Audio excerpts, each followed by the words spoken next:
A Washington University professor under fire tonight for a social media exchange that went viral. A Jewish organization at WashU says parents and students are concerned over the social media post. First Alert 4's Alexis Odos is looking into the tweet and the university's reaction.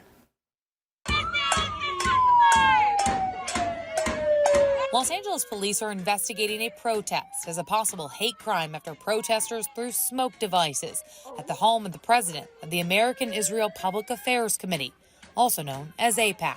Here in St. Louis, it's a tweet in response to the protest drawing criticism.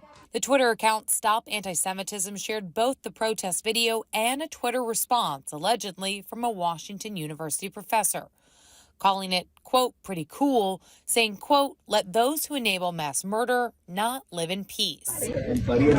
Another video from the protest shows red paint across the person's driveway.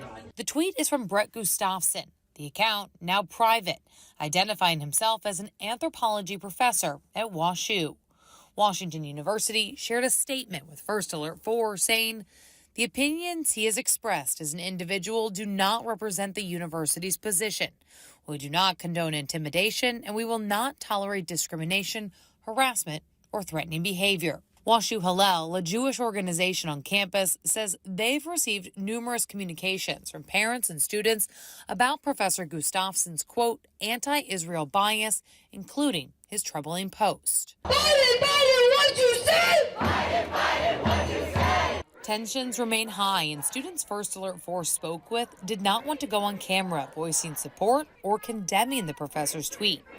Just last month, the Washington University School of Medicine professor came under fire for a tweet where he said, quote, Israel is not targeting humans, drawing criticism from Palestinians.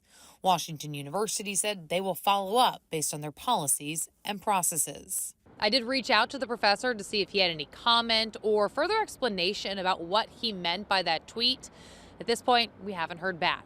Reporting from Washington University, Alexis Odos, First Alert 4.